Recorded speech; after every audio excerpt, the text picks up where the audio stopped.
This question is directed to all candidates. Do you support a political party, and if so, how will that affect your decisions? And have you received any financial support from that party? Ms. Andriani? I am a registered Democrat. However, I am not one that goes to the Democratic meetings.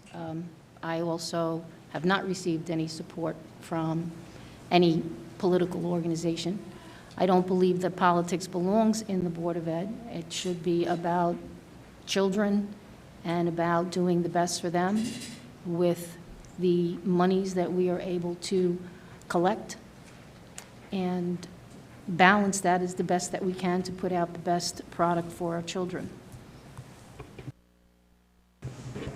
Thank you. Ms. Foster? Yes, thank you. I am also a registered Democrat. I was actually on the town council as a Democrat several years ago.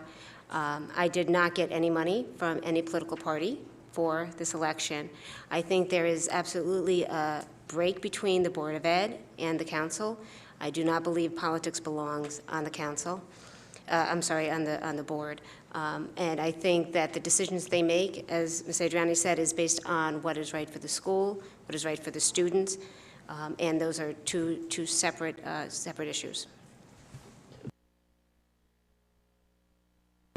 Good evening. Political ideology does not belong on the Board of Education. I'm a registered Republican. I'm very conservative. But when it comes down to education, I believe it's the greatest gift we can give to our students. And we need to find a fair balance on how we get this accomplished.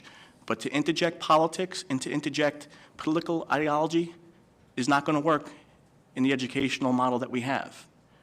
And quite frankly, this needs to stop. The Board of Education has to be nonpartisan. We need to work together as a group. We need to work with all. Regardless if you're Democrat or Republican, it's about the children. And if it's not about the children, then I'm not sure why I'm sitting here. So I do not engage myself with a political party. Yes, I'm a Republican, I'm conservative, but I do this because I believe in education and giving the children the right start in life. Thank you. Well, I think there's hope for the township. The largest party in this town is unaffiliated. The largest number of registered voters are not Democrats and are not Republicans. They are unaffiliated voters. So that's about as nonpartisan as you can get for this audience. I'm a registered Republican. I was formerly a registered Democrat. So there you go. I don't think politics has anything or should have anything ever to do with the Board of Education. It is a nonpartisan election, even though it's being held in November now. It is entirely a nonpartisan election. And I've worked with Democrats, I've worked with Republicans, I've worked with anybody who's been on the board, so I don't think it's really a relevant issue at this point. And I have not received any support for this election campaign.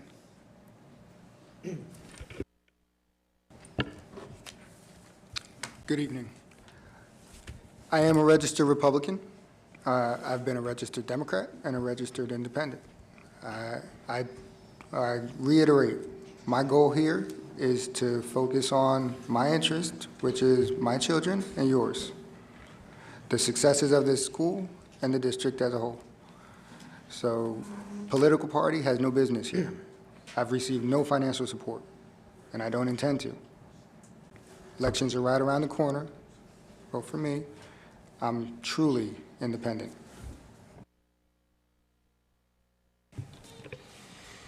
Well, like I said before in my opening statement, we need leaders, not politicians on the board. I am a registered Republican, I'm proud. I do not vote down party lines. We are here for the tax people, the residents, the children, and the teachers. Remember, it's all about the children. Politics has no business being on the Board of Education. Thank you. Thank you. The next question is also directed to all candidates, and we will start with Ms. Ellis Foster. Name something that you personally have done to enhance Old Bridge Public Schools. So I think one of the things I've done, and I mentioned before, is the Old Bridge Glass Slipper Project. I started it about 3 years ago.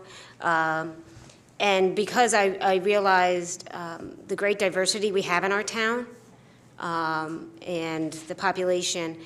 And it's actually an organization my sister had worked on out in Chicago. And what it does is it helps students who can't afford prom. And over the last 3 years, it's built. There's so many other volunteers in the town who have helped me in businesses. Now, it's not the educational system, I know, but to see a student's face who can go to prom, who can be as beautiful as everybody else, there's just nothing as rewarding as that. So that's it. I know it's not education, but I think it made kids equal, and I think that's really important.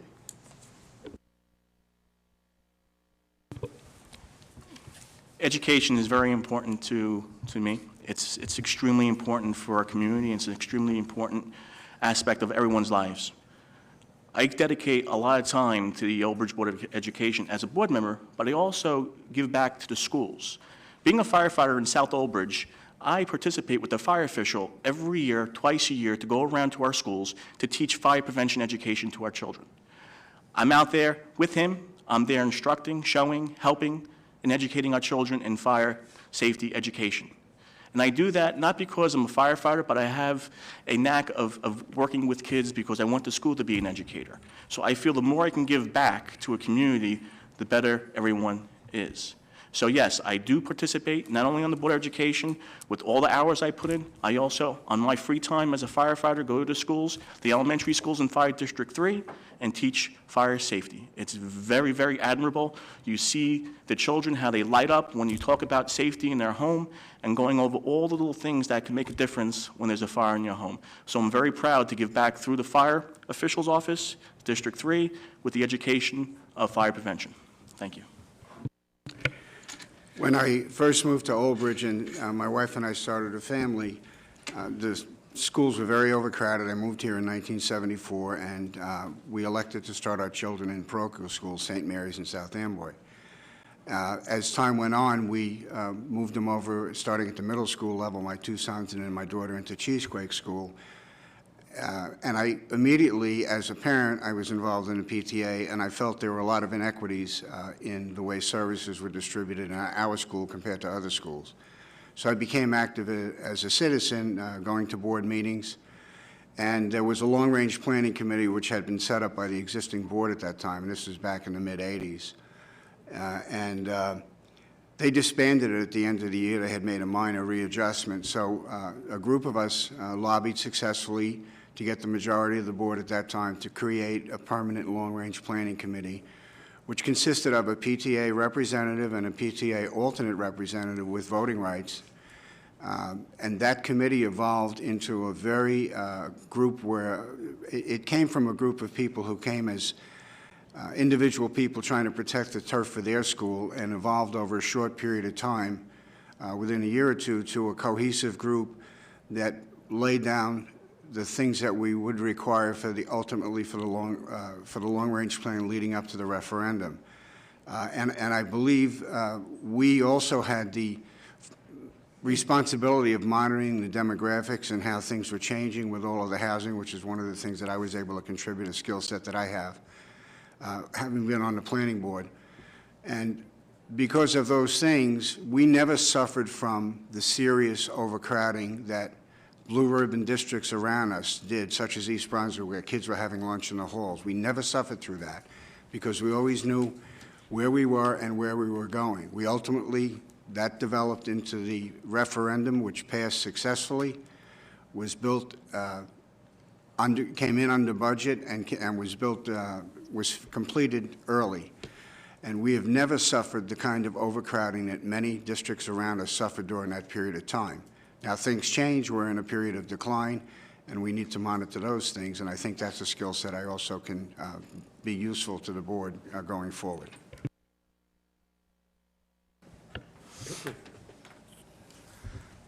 Unfortunately, I believe the context of the question seems to have an advantage of sitting members or past members. However, as far as I see it, some of the feathers in the caps of sitting members truly belong back on the chicken they came off of. As a parent of a special needs student, I've worked closely with my child's study team, and my child's teachers.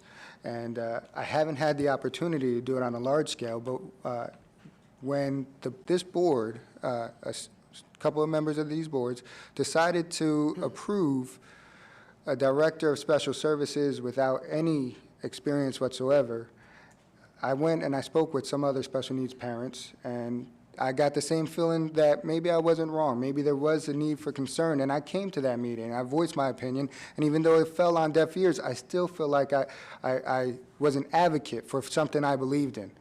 So I don't have a problem with standing up and being that advocate. Whether it's from that podium or from this seat, I'll continue to be that advocate. Thank you. After driving around town, I've noticed a couple of schools have the drop-off zones in front of their schools. I noticed that my children's schools in Grissom, Sayward South, never had any. So after I made contact with Richard Green, our councilman, and the township, I was instrumental in getting the zones painted and signed within a few days. I'm also currently talking to the township about snow removal around town near schools. I see it as a huge safety hazard with the amount of snow that we get and how it builds up along the sides of the curbs. The roads get narrowed with all the cars parked on it, and the kids have to either walk on the street or walk over the mounds of snow to get to the sidewalks if they're shoveled. I'm currently trying to get the town council to assist in the snow removal around the schools, 3 houses closest from the school back and forth all around the area of the schools. I think that would enhance the safety of our kids. Thank you. Thank you. Oh, Donna. Hi. On a small scale, I would have to say that I chaperoned countless numbers of fun nights, dances, as I'm sure that most of the other people on the panel who are parents have done. With my road to college expertise for the years that my son was in school, graduation years 09, 010, 11, I used to run free seminars for the parents for college awareness, helping them get on the right track, how to find a school. And you can go to a private company and pay anywhere from $1,000 to $1,500 for that service. So I did that free for anybody who asked, for, I don't know, probably 100 or so students over the course of those 3 years. I have a background in curriculum and instruction, and I've been on the curriculum committee and have been that chairperson for quite a while.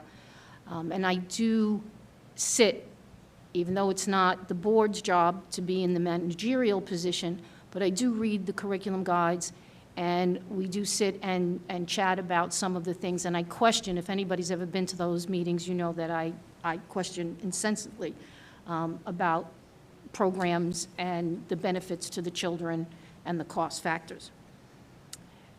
As far as the schools themselves, individually, again, some of them have beautification projects that have been done by Eagle Scouts. From the years 2010 to 2014, from my troop alone, we have 31 Eagle Scouts that graduated from Old Bridge High School. And many of them have passed through me in terms of rank advancement, working on projects, working on their applications, and they've become successful members of society as they've moved on. And I'd like to think that I have a little small part in that. And that may not be about the school, but it is about the character and the civics of the children in the school. Thank you. Thank you. This question, again, is directed to all candidates. Congratulations. It's November 5th. You've just won a seat on the Board of Education. Now what do? You're not officially sworn in until January 2015. And we're going to start with Kelly. No. What? Rich, sorry. The question's a good one. I'm a sitting board member, so I'll be doing my fiduciary and my responsibilities as board member up until the day I'm sworn in again come January. So I would continue with my regular course of business. And I hope that if a candidate does get elected to the board, that they just stay in the peripheral and be involved and just watch and listen and learn. But for me, I'm already a sitting board member, so the question really doesn't apply. Thank you. First task is to take down those god-awful signs, which I'm sure everyone in town will appreciate. But as Mr. Dunn said, I would be returning as a, if I'm elected, I would be returning as a sitting board member, and I would continue to participate. And if I should not be elected, I will complete my term with dignity.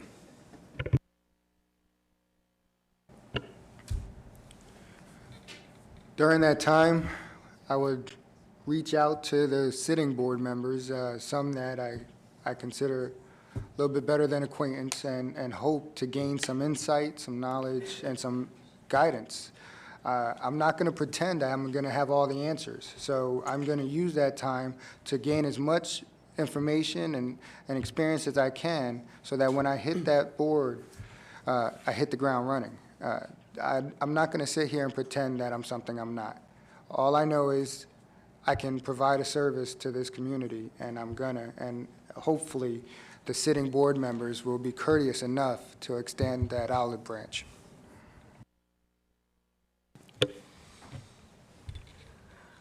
I would get my feet wet by meeting with all the top administrators in the board and the school board, past and present, listen to any of the issues that I might not have been privy to. I'll meet with all the principals. I think there's a lot of issues with a lot of the principals that they could be moved around. Just meet with people and learn a lot of stuff really quickly. Thank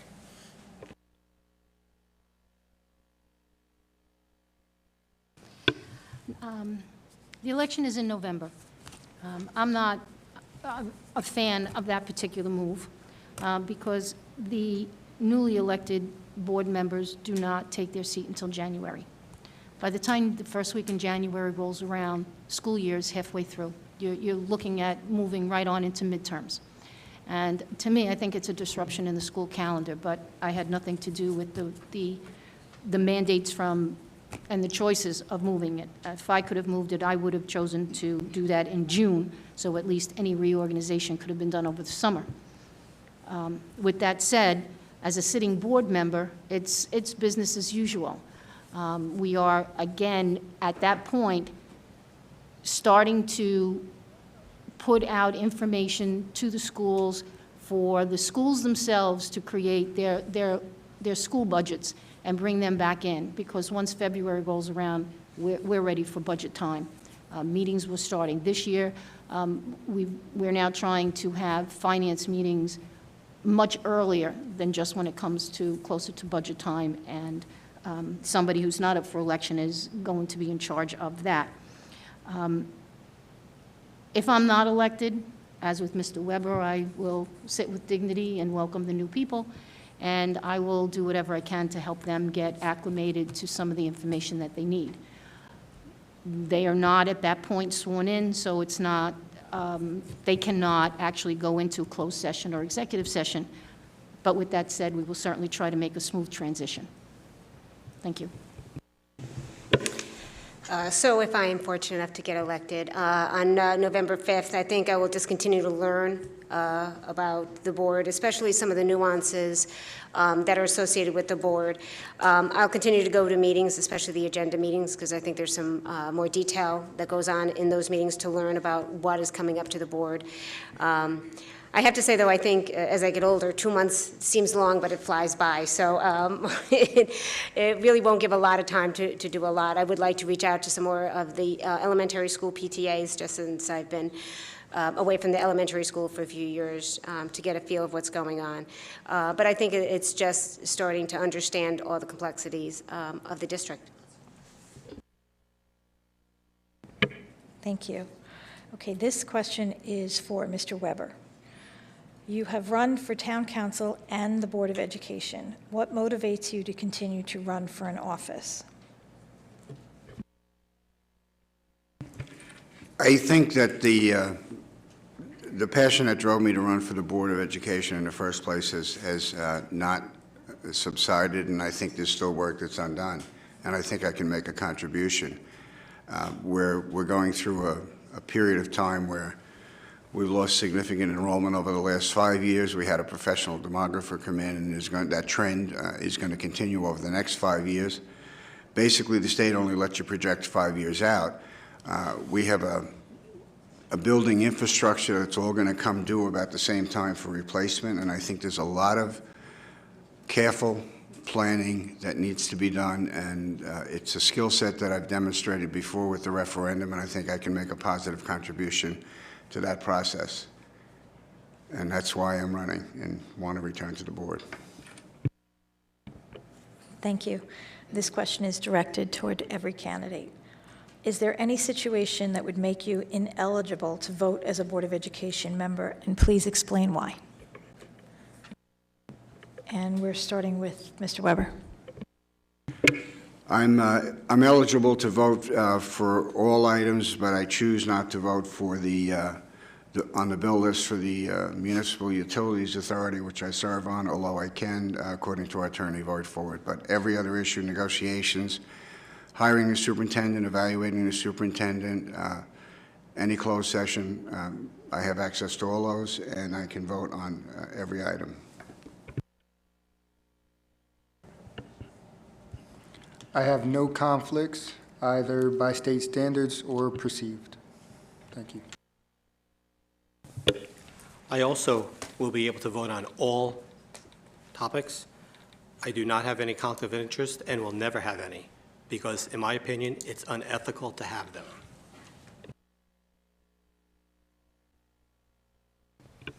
At this time, I have no conflicts. I did, as a teacher, I was not allowed to be on the teachers' negotiation or even be in on any of those talks. However, I was able to vote on it. But since I've retired, that is no longer an issue. So I have absolutely no conflicts whatsoever. I have no issues or conflicts. Oh, maybe I have no issues. But I have no conflict that would prevent me from voting on any issues. This question was directed at Rich Dunn. Every year it comes up when I'm up for re-election or for election. And quite frankly, there's no merit to it. It's not unethical, as Mr. Guff is saying. I work very hard for the school district. I do my due diligence. I work extremely hard for the children. Yes, I'm conflicted in some of the votes because my wife is an educator here in Old Bridge, which I'm very proud of her. She's a first-grade teacher over at Cooper Elementary School. She's been in this district for 6 years. I was only elected to the board 3 years ago. She was already an employee here in district. So this concerted effort to try to nail Rich Dunn that I'm not a good board member because I can't vote on everything is disingenuous. And quite frankly, I'm appalled that this question's even coming up again. But quite honestly, I understand it's politics, and I'm going to go with the flow. But I'm a very smart individual. I do what's right for the children. I do what's right for the school district, and my love is in this town. My fondness of this town is unflattering. Being a firefighter here in town and serving on the Old Bridge Board of Ed, this is my life. These two endeavors is Rich Dunn's life. So yes, I can't vote on the superintendent's contract. I can't vote on my wife's contract for the OBEA, and there's a few other little things that I can't vote on, but I can vote on 97% of the things, and quite frankly, I take that responsibility seriously. Thank you.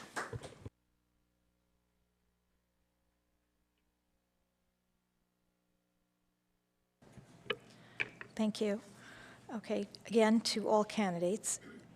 Part of the Old Bridge Schools mission statement reads, Old Bridge Public Schools empowers each student to learn, achieve success. Give a specific example of this, and we're starting with Mr. Paulino. I apologize. Can you say it a little louder, please? Certainly.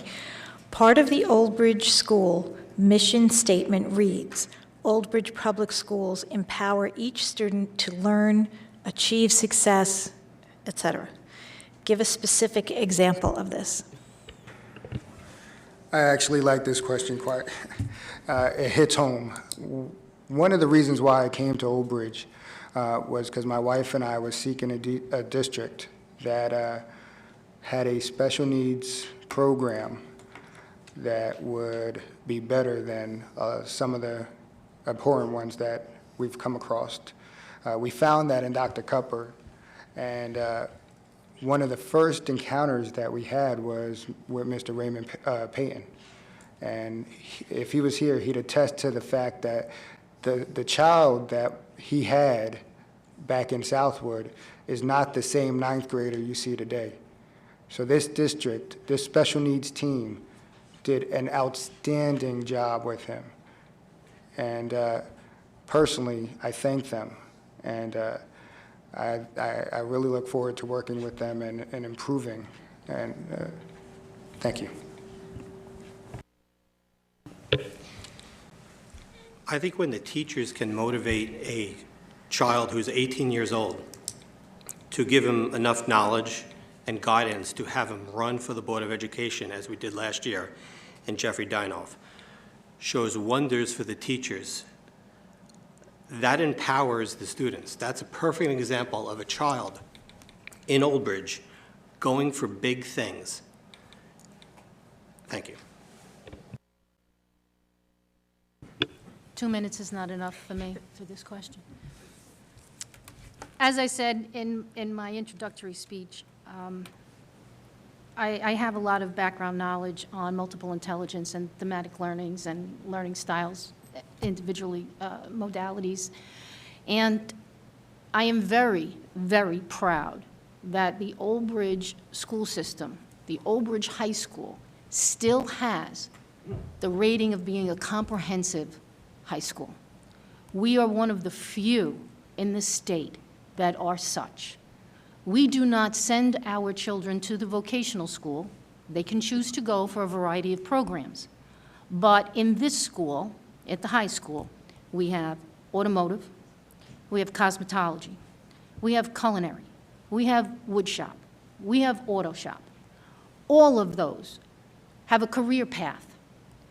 Not only have students over the last couple of years, and each one of them won accolades and awards and have won money that came back to the school for equipment and things in the classroom.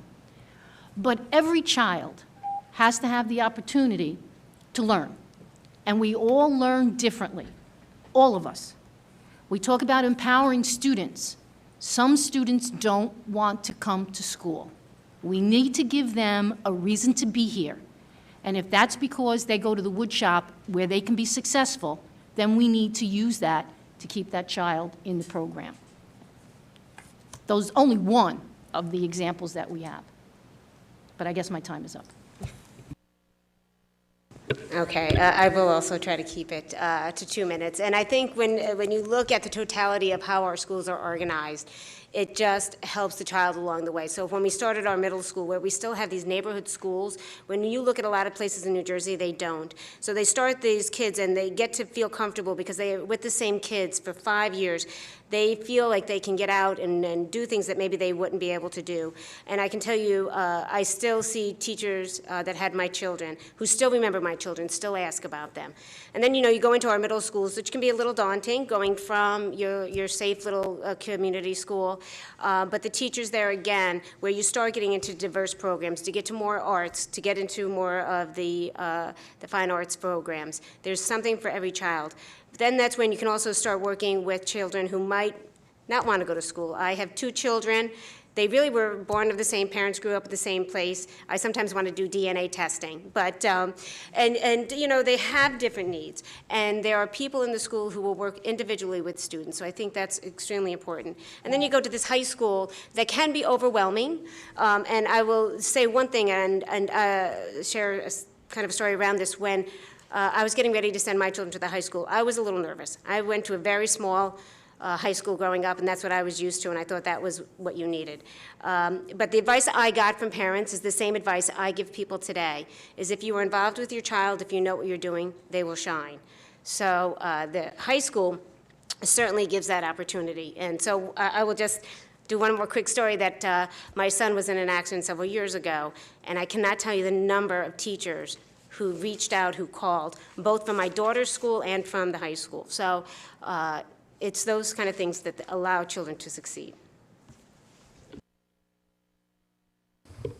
fair and equitable opportunity. That's what we strive for here in Old Bridge. As many of you know, my daughter is a special needs child. She came into this district when she was 3 years old, and she wasn't talking one word. She went to Carpenter School, to the pre-K program, and that program did wonders. Barbara Cundoff and the entire special needs program and the special services did a wonderful job. They brought my daughter up to a point now where she's a sophomore, and she's excelling in her academics. That's what this town is about. We treat everyone fairly and equally, and that's what makes Old Bridge great. We have 6 Title I schools. Do we all know what Title I school means? They don't meet a certain socioeconomic position. So we have 6 of our 12 elementary schools that are Title I. And we took the necessary steps this past board 2 to 3 years ago to bring back the counselors into each elementary school. That was because we understood the issues, we understood the concerns, and that we needed the extra help. So we recognized that we need to treat everyone fairly and equitably, and we've done that. And I'm very proud to be part of that, and I voted yes for the councils, and they've made an incredible difference. We have all these wonderful schools of character. We have state schools of character, national schools of character. That's speaking volumes about how we're treating everyone equally. And I'm proud to say that my daughter and my children are in Old Bridge Public Schools, and the world's the limit. The sky's the limit for these kids because we care and we invest the resources necessary to get them on track. Thank you. I think one of the unique gifts that my children have gotten from the system is the exposure to cultural diversity that I didn't grow up with. We have a town that's about 3/4 of homeowners and about 1/4 of renters, and we have a very diverse cultural community. We have a comprehensive high school. We have proportionally one of the largest special ed programs in the state, and I think, quite frankly, many districts do what they can to keep their special ed populations down. Old Bridge is not one of them. They've got an extraordinary program. They provide those kind of services that it does attract people. But between the cultural diversity and the comprehensive nature of the district and being able to deliver some level of service to all the children who attend our district, I'm proud to have been on the board for these many years. It's a good place to go to school. Thank you. Before I ask the next question, I just wanted to let you all know that that beep is only after 1 minute. So when you hear the beep, you have another minute. No. Okay. Again, this question is to all the candidates. With the implementation of the new full-day kindergarten this year, do you think there needs to be any adjustments or modifications, such as additional lunch aids or paras?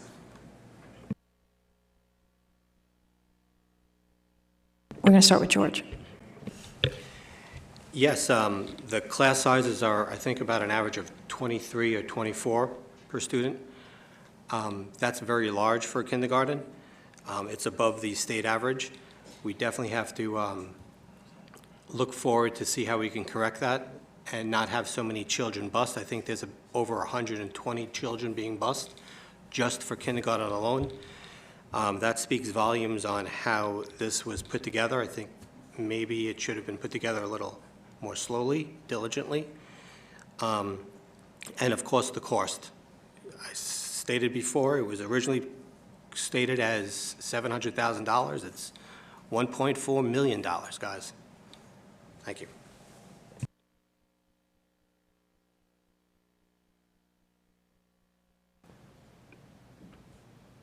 Yes? Okay. The full-day kindergarten came with a cost. The number of teachers that we needed is not as extreme as what some people lead you to believe. We already had half of them in place because we had a one-session kindergarten. None of those children had lunch in the district. Do we need more lunch aids? Little children that are 5 years old need help. So yes, we needed additional lunch aids. As far as paras, that's a question that's very difficult to answer because that depends on whether or not the children need services, and that we don't know ahead of time. So we don't know that until after the children apply, after the parents have put in their paperwork, and whether or not the children are deemed to have a classification. Not every child gets a para. Some get a one-on-one aid. Some we need a para in the classroom. That is one of those unknowns about education that comes every year. As children's IEP changes, we may have to add or reduce the numbers of paras, or at least reallocate to where they are. So the answer to that is yes, we needed both. But just so that you know, we saved approximately $250,000 on busing because all of the midday bus routes were cut out. So we coalesced some classes, we collapsed some classes, we moved a variety of teachers around. They were offered the opportunity to apply to be a kindergarten teacher, even if they were in 5th grade or 3rd grade. Some of them did. Some of those teachers were not replaced. And I believe that some of the numbers that are being brought out today are a little high. Thank you. So I don't know the details on that. So unless I have the data in front of me to say what the current statistics are, I don't think I can speak on that. What I will say, though, is with any major project or anything to the nature of size of something like this, you execute it, but as you execute it, you monitor it. So especially something brand new like this, it should be monitored. I'm going to make an assumption that the administration is clearly and closely watching what's going on, because that's how you determine what kind of changes and improvements that you make. You have to put it out there, you have to test it, you have to live it, and then you find out what do you need to change. Some stuff maybe you change midstream because it's important to do. Other things you need to wait and see, because we are talking about children. You can't set an expectation that a child is going to do this and everybody is going to learn this way and you never have to make a change. So I think the ability to be flexible, to be able to monitor as it goes along, and then from that, how do you change going forward to continue to improve is what you need to do. Firstly, I want to say that the full-day kindergarten has been a resounding success in the district. Last year, we had 298 students. We have 623 students. So we gained almost 340 students in 1 year. And that's reversing a lot of the trends that Frank Weber has discussed. And yes, we were losing enrollment, but with the full-day kindergarten implementation, that's reversed. Every year, if we get another 200 students, 300 students, we're going to stabilize our enrollment, which is a great thing. Yes, we put together a full-day kindergarten. We were very thorough. We went through the entire process, and it's a huge success. And just basically what Ms. Alice Forster said is that we're going to monitor and adjust as necessary. And if we have to add an aide or if we have to add another para to try to lower the class sizes, we will do that. But the educational value of kindergarten has been documented, and it's necessary with today's Common Core standards. And yes, I was a leader. I was an advocate of kindergarten, and I'm proud. And there were members on this Board of Education that told me, well, it's going to be my duty to make sure you're not reelected because you supported full-day kindergarten. So, honestly, I don't back down. And I supported full-day kindergarten, and we got it done. And it's the best thing for this district because you know what? It's been a long time coming. Yes, we will monitor it. We will continue to make sure that if there's aides that are needed or if there's additional paras that are needed, we're going to make that revision and make sure the resources are there. Now, there's also another misnomer out there that it costs us $1.4 million a year. That's a false impression. It costs us $700,000 a year, and the first year startup cost was an additional $500,000, so we can buy the tables, the chairs, the iPads, all the wonderful things that go into a full-day kindergarten session. So yes, the amount was $1.2 million, and $500,000 was a one-time cost. So let's make sure our facts are correct and out there before we start spilling them out and making sure that everyone thinks that we did something wrong. Thank you. The facts are important. There were 398 students in the kindergarten when it went up to 623. 37 of those who were self-contained special needs students. There were 583 students mainstream in the 25 sections across the grade level. Now, the problem is that 6 of those classes have 25 students, which is the highest level the state will allow before they put a para in. So if you think about when the state requires you to put a para in because they're telling you by law that teacher can't handle 26 students, but they're going to be fined at 25. Problem is not whether you are for or against kindergarten. The problem is the implementation was underestimated, and in my opinion, it was done deliberately to keep the number down and make it easier to sell to the public. The fact is, the largest class sizes we have in the elementary school are in kindergarten now. We have 6 of them at 25. We have 7 of them at 24, based on a September 15th enrollment that was given to us by central administration. That will all change, hopefully, when they move up to the first grade, which has more sections on the grade level, and it has a lower number of students. But traditionally, kindergarten, first, second grade, the plan is, when you can afford to do it, is to try and have those smallest class sizes there. And as the children mature, go to third, fourth, and fifth grade, those averages will tend to go up. At this point, though, they are not in that order. And again, I think it was understated, and I think it was done deliberately so that the public would think it's a smaller number than it is. It's not a question about whether you're for or against kindergarten. The other thing I thought as a board member, when we're going to encumber what will ultimately grow to a $2 million a year expense when all of these teachers get up to the top of the guide and the various and sundry things that need to support all of them, including potentially building some new classrooms, because we're short classrooms for kindergarten as well. I think that's a decision that the public should have had an opportunity to opine on with a referendum, because you're encumbering everyone in the district for that $2 million expense plus inflation in perpetuity, because it's never going to go away. The other issue is some 69 children are being bused to other schools because there was not, under this plan, there was not enough room to accommodate them in the school that should have been their neighborhood school. And that's an extraordinarily high number.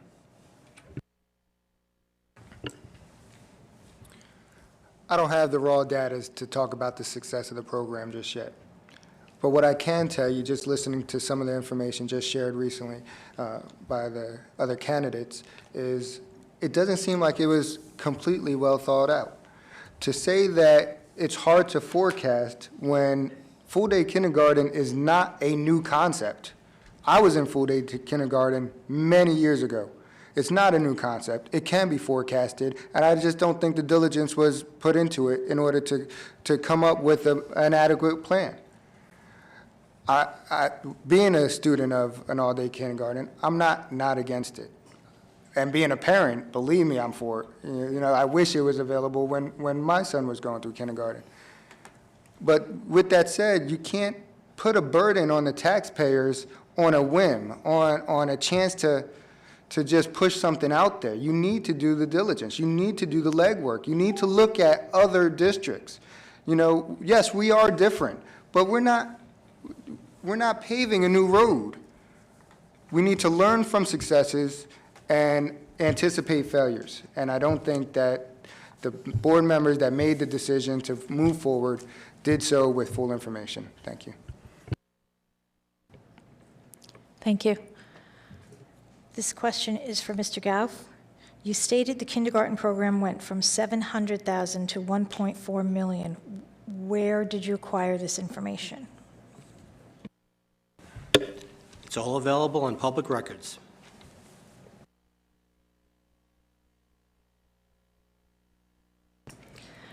Okay, this question is for all candidates, and we are going to start with Donna Andriani. With social media being a viable campaign tool, would you consider using it, and if so, how? I'm sorry, Jill, I didn't get that whole question. Could you repeat that? With social media being a viable campaign tool, would you consider using it, and if so, how? Interesting question for me, because I'm probably the only one that does not have a Facebook page or social media. I've had personal experience with identity theft.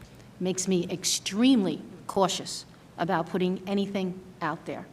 And I know that may sound a little off to some of you who have Facebook announcements every 3 seconds coming through on your phone. But it makes me uncomfortable. There are a lot of ways in which we have the means and the medium to communicate, and it does not have to be through social media.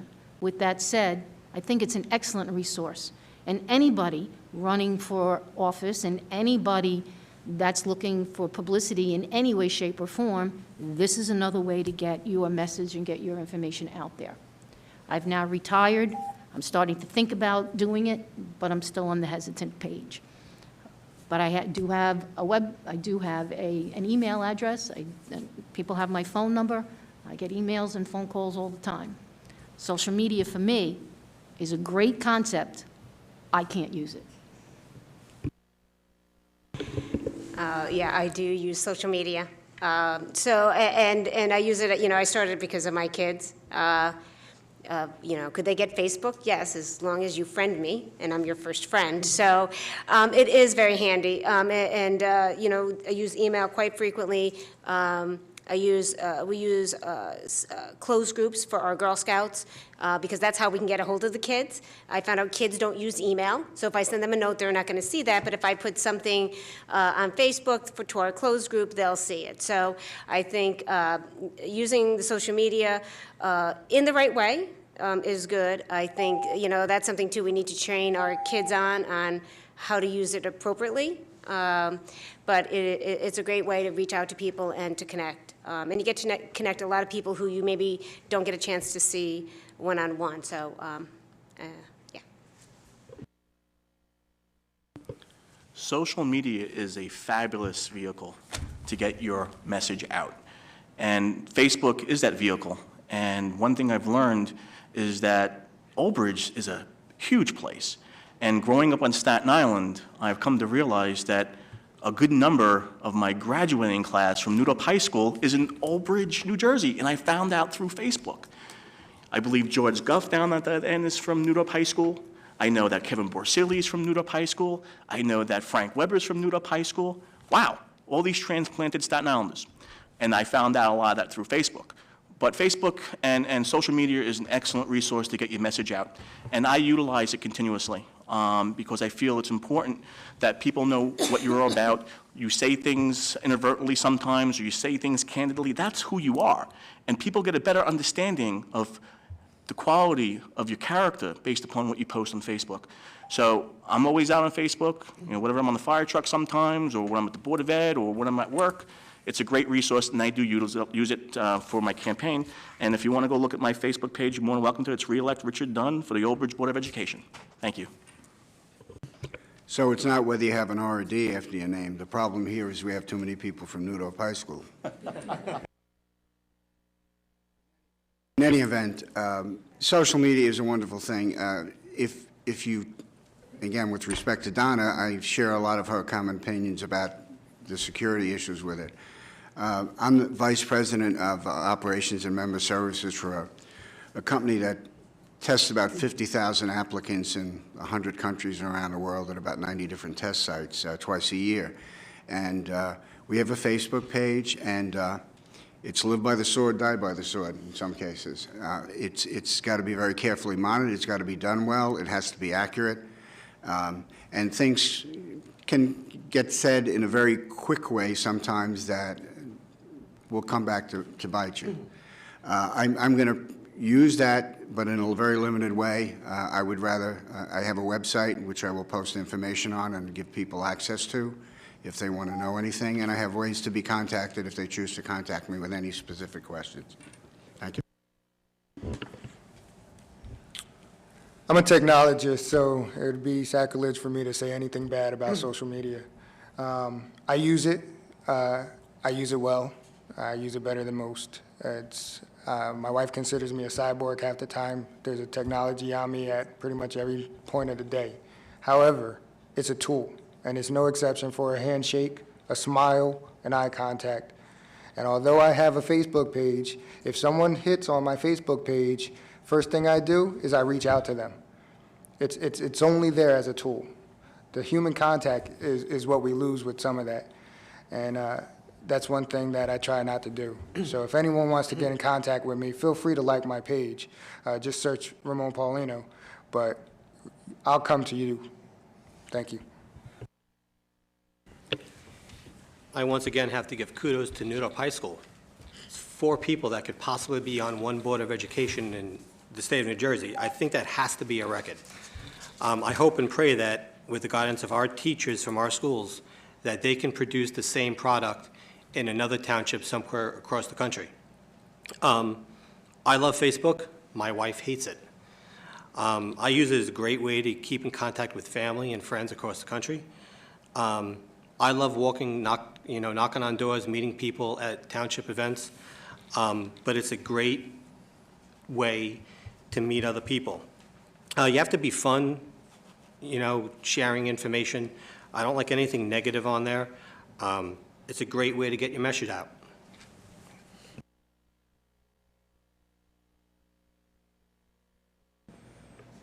Thank you. Again, for all candidates, do you think there should be a plan to adjust or modify the schools to enable kindergartners to go to their home school? And why or why not?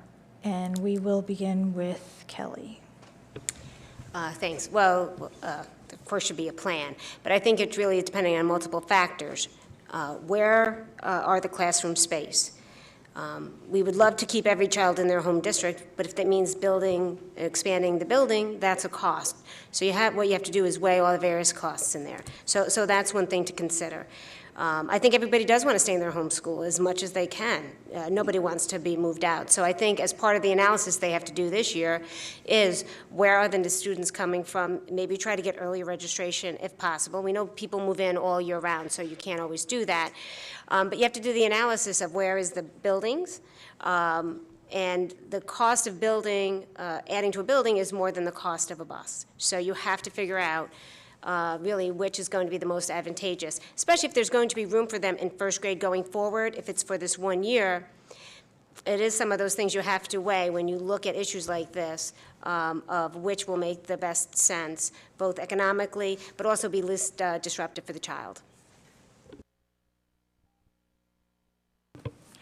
I am very pleased that the community schooling ideal is being discussed again, and that's what's so refreshing about Old Bridge. Yes, some of the kids need to be bused due to overflow issues. Some of our schools weren't large enough to have 2 sections of kindergarten, so we had to overflow to the next nearest school.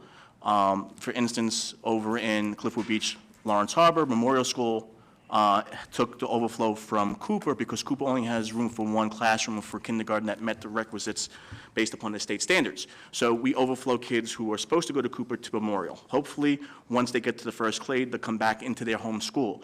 Same thing occurs at Grissom School. There's 1 section there, I believe, and they get overflowed to Sherrar and Carpenter and Shepherd. But it's still the community school. It's still within 1 mile of each other.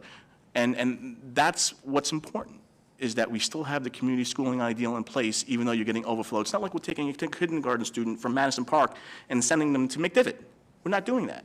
We're sending them to the next closest school, and in these 2 circumstances, the closest school, Grissom to Carpenter, is 3/4 of a mile, and Cooper to Memorial is 3/4 of a mile. So I think we did our due diligence. We did what we had to do to make this happen. It was more important for us to get it in place at this point than worry about where we're going to be sending the kids.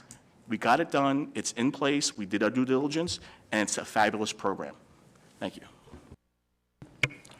Overflow has been used as a concept through the years when there were no other choices. This is before the referendum, particularly before we added additional classroom spaces, and we had almost 10,000 students in the district. We're down below 9,000 at this point. The kind of problems that happen with overflowing, though, is if your first child should have gone to Cooper and winds up going to Memorial, he or she makes friends, and now they decide they want to stay in the school, which the district offers them as an option for the remaining 5 years in the elementary school. Then what happens when you have a sibling who comes up 2 years later and there's room for them in Cooper? Now do you split them between 2 schools and 2 buses?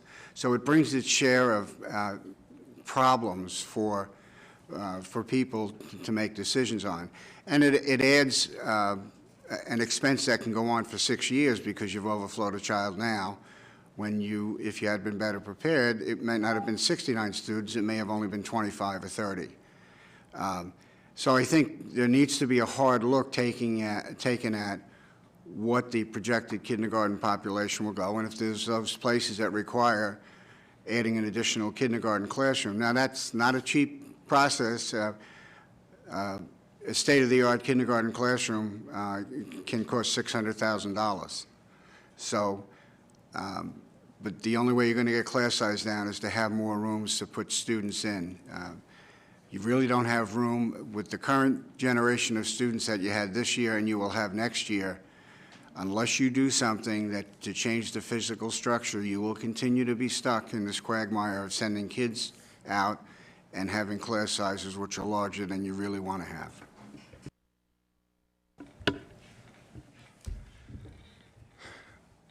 The foundation of a community school is exactly that, a community. How do you look at your child who has spent the last 4 or 5 years making friends in his community and then tell him he can't go to one of the biggest events of his life with the rest of his friends?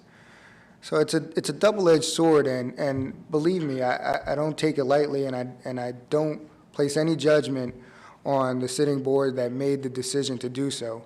But we have to take that into consideration, the impact. Now we take a child and displace him from his friends that he knows and he grows up with and he would play around the corner with and introduce him to a new environment. The impact on that child, he may not have the social ineptness to make friends as quickly as you would think or you would hope. So I take the exception to that more so than anything. I also want to, I wish it didn't come up, but I have to point out the fact that in one of my previous arguments, I made the mention that the board rushed it. And with the statement made, it's more important to get it in place than to worry about placement, that just proves what I said. It's not more important to get it in place. It's more important to get it right. Thank you. Unfortunately, it's never going to be a perfect situation with parents. Everyone wants their children to go to the closest school possible.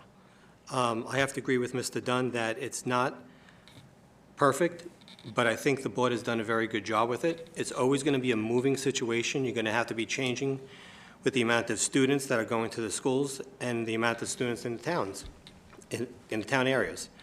It's just a very tough situation. I went to school in Staten Island. I walked blocks away. I don't understand why parents are so upset that their kids have to be driven or bused to a school a couple blocks away from the house. But I think that the board has done a good job with that.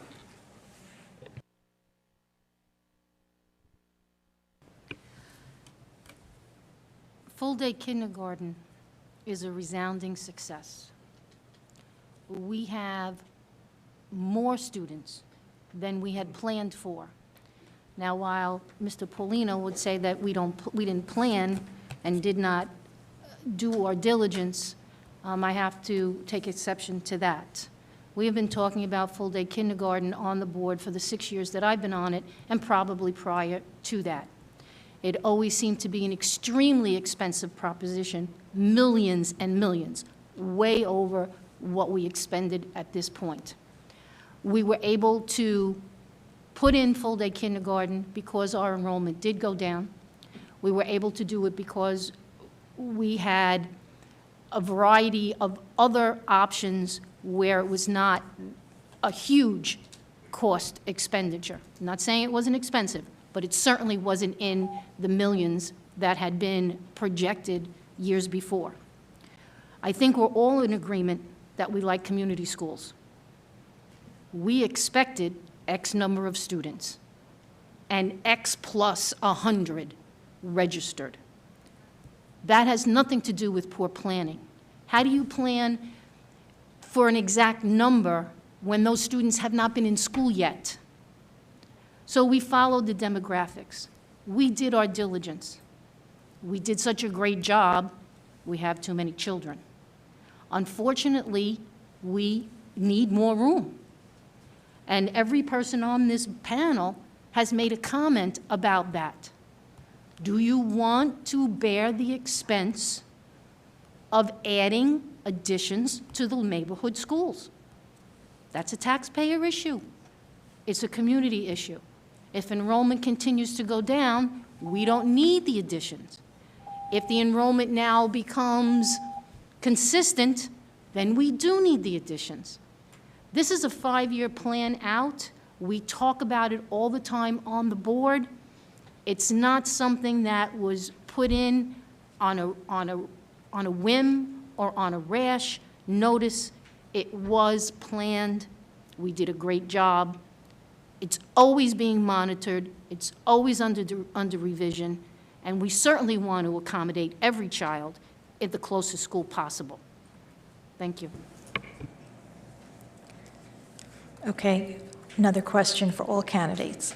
In the past, the Board of Education considered cutting the budget by privatizing or outsourcing some special education services. Would you vote to cut the budget by outsourcing any special education services? And we're going to start with Rich Dunn.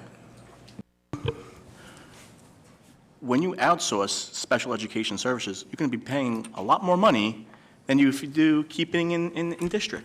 And that's one of my big platforms, because I am so involved with SEPTA, Allison Voss, Wendy, everyone, and I understand what the school district needs. We need to bring the kids back.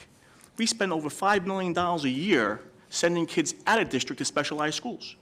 We have the educational enrichment program that wants to benefit all children, and we have to also benefit the children who get shipped out to different schools. Now, how do we do that? We have to have specialized facilities. We need to have specialized teachers. We need to have specialized programs. And we can do that. And that's something that the Board of Education is looking into. The Director of Special Services and his team are looking at bringing more kids back into the district. $5 million a year just for tuition is a lot of money. Those kids deserve the very best. My daughter's a special needs kid, and I would never deprive one of anything. But if we can do it in district and do it cheaper, we can do it, and plus we have the resource for other children. So, to your point, when we outsource for special needs, it costs us more than if we do it ourselves. Thank you. Could you repeat the question, Joe?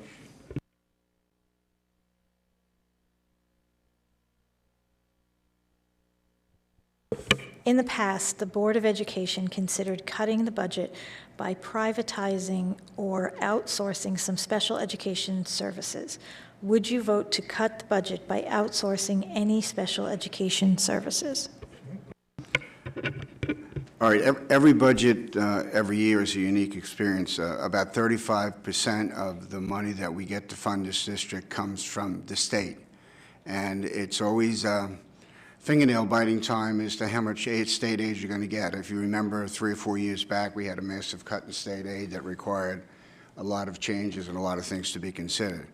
So what I've learned to do is never say never.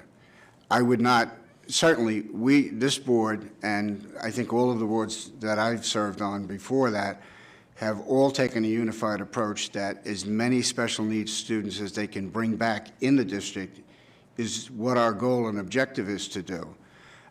We save money. It keeps the child closer to the parents, because a lot of out-of-district placements may be overnight. Kids don't have to travel as far. We don't have to pay the transportation. So that would be insanity. There'd be no reason to ever attempt that. I think the thing that there are places that the board has talked about in years past. You could consider privatizing some of the in-service things that you do, such as the child study teams or things of that nature. I'm not saying that's going to happen. We have not.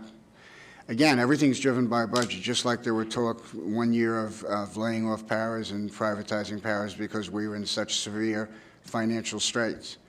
Whenever possible, and we don't have to go outside, and we can afford the benefit of having our people in our schools with our students, I would be for.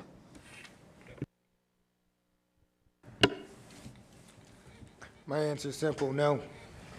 I've seen the great works of our special needs program. There's no way I would allow that to go out of district. I know it's hard to say not knowing budget constraints. I've been a financial guy before. I understand money and dollars and cents, but we do it and we do it well. And there's no need for us to send our children out like at the rate that some of these other districts do. Our program can be sustained with the right leadership, and we should be a beacon to some of the other districts. I think when you outsource anything, you're going to bring on a huge cost, extra cost to our taxpayers. If you stop having overspent and overdesigned projects, you might be able to have the tools and resources to accomplish this in town. That's it. Unfortunately, the statement as given is false. There is no way that you can cut budget by outsourcing. So if we want to go, would I cut the budget on the backs of special needs children? Absolutely not. What I can tell you is that it costs more in every district to educate a special needs child, maybe $4,000 to $5,000 more per child. If we look at a ballpark of $20,000 to $22,000 per child, if they're in Old Bridge, the tuition alone for any of the children that are being put out to a more specialized school because of the need of that child, we are looking at a minimum of $30,000 per child, up to $95,000 a year tuition per child. Now, that's not every child. Those are unique situations. But the cost is really prohibitive.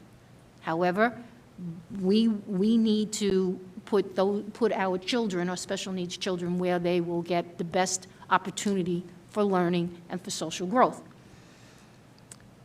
That price tag did not include the bus. That price tag did not include the driver with an aide, because a lot of those children need a one-on-one aide. So it's extremely cost prohibitive to send out the children.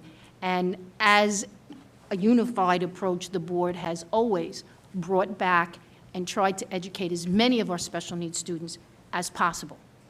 Besides the cost factor, everybody up here has been talking about community schools. We want our children to socialize with the friends in their own neighborhood when possible. So we would certainly not do that. I can't say that for everybody else, but for me, I certainly would not do that. So I agree with everyone here.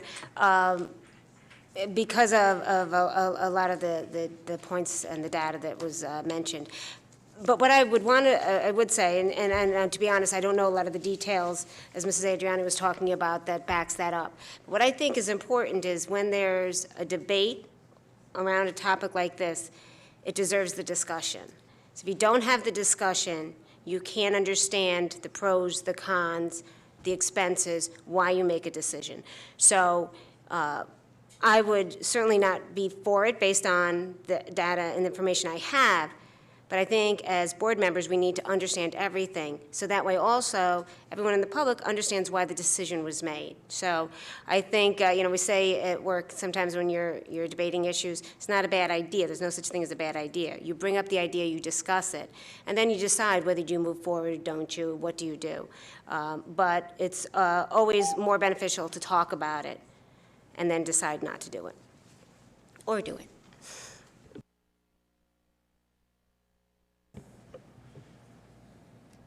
Thank you. Again, this question is for all candidates.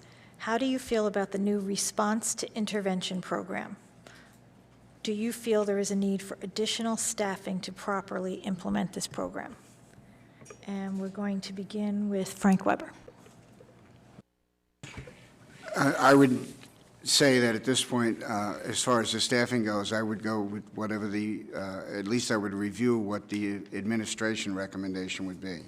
I think the fact that you've got an intervention program is a positive thing, and since it's a new program, I think you've got to give it a prototype period and make a determination, is it effective at the level that it's staffed, or does it require additional staffing? Are the results there?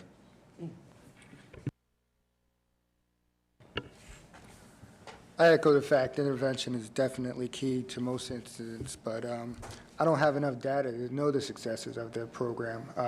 I believe a successful pilot program would be the key, and once it's been researched, I would be able to make a better decision.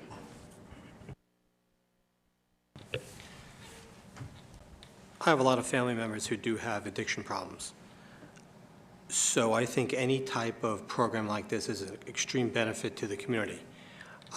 Unfortunately, I really don't have enough information for it, but I think it's a great asset that we're doing, and it can only help. It can't hurt at all. As I mentioned earlier, all children learn in a different way. All children learn at different speeds. We need to take into account, whether you're 5, 6, or 7 years old, that every day our children are bombarded with new facts and new things that they need to learn. Let me put that another way. If you were to get a new cell phone, how long does it take you to find all the doodads? Then you got another new cell phone tomorrow, and you had to figure out more doodads, and then the next day. Some children pick things up very quickly. Maybe everything, maybe just the math, maybe just the consonant blends.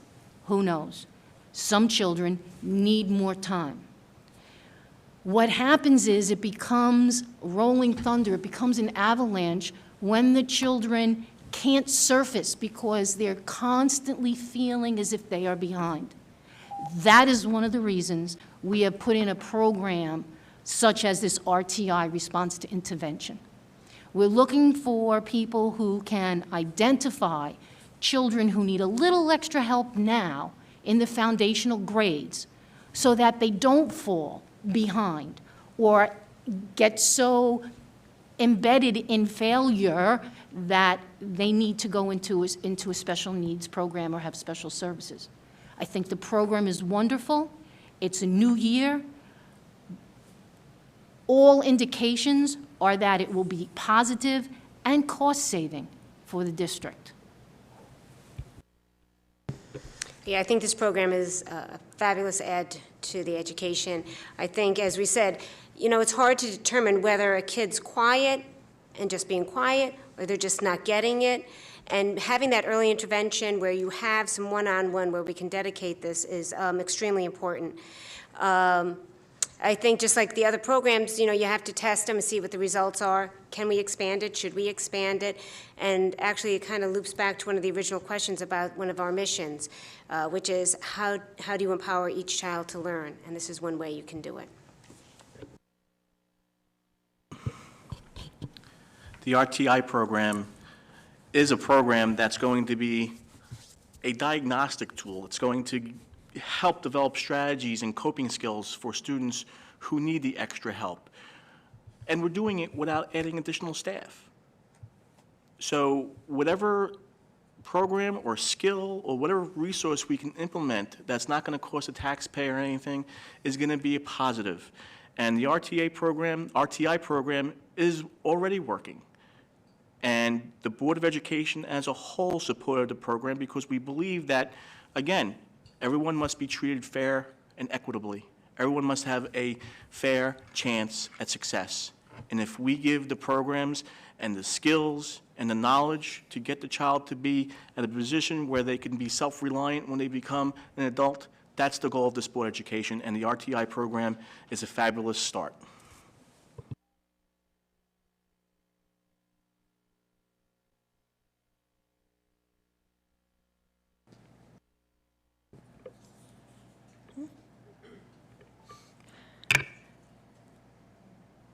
Okay.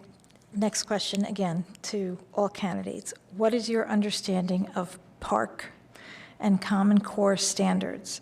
Do you believe that our district is ready to begin administering the PARCC assessments, and why or why not?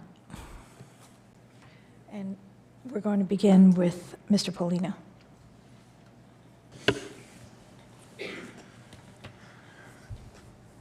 I take one exception to Common Core. Not that it's a bad program, but the fact that Donna alluded to, where every student learns differently. When you institute something and you plan for all students to be treated the same, someone's bound to be left out.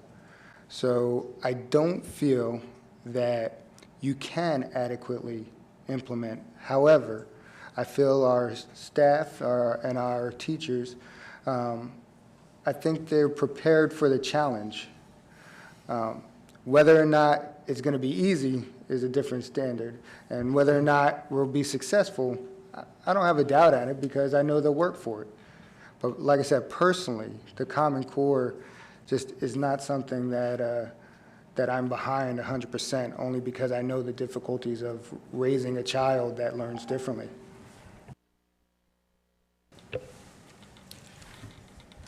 Common Core, that it's something that's kind of been pushed on us nationally.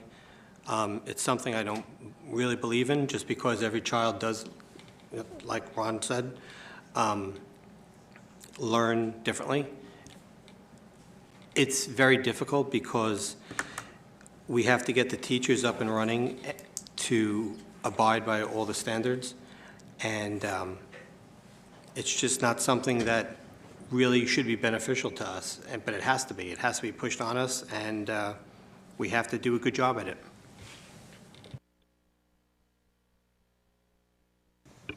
Everybody out there that's not in education wants to find the perfect way to assess and compare every child to each other. And that's what happens with state testing. Your personal opinion about how you feel about the Common Core is irrelevant. It's something that we have to do. Your personal opinion about the PARCC assessment, again, is irrelevant. It's something that we are mandated that we have to do. The state decided you're putting in this test. The state gave us the parameters.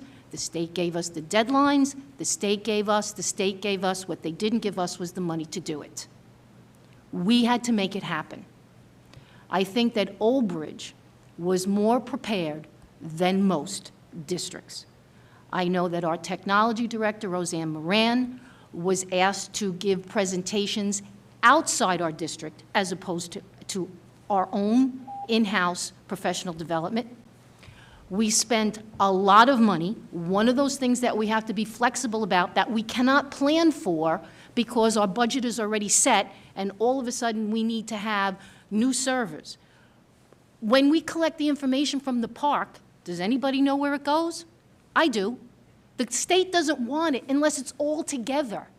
So if you have 5 days' worth of testing, you can't send the information to the state. They don't want it. We have to hold it. Well, we had to put in new servers so that we could hold that information. And now you have to send it at nighttime. So there are a lot of things that you all don't understand, that you're not exposed to, all those little things that make it a very complicated program. That's the technical part. That's the nitty-gritty. Now let's talk about the students being tested and tested and tested. We don't have a choice. We're prepared for the park. We did a great job trying to get our students ready and get our teachers ready.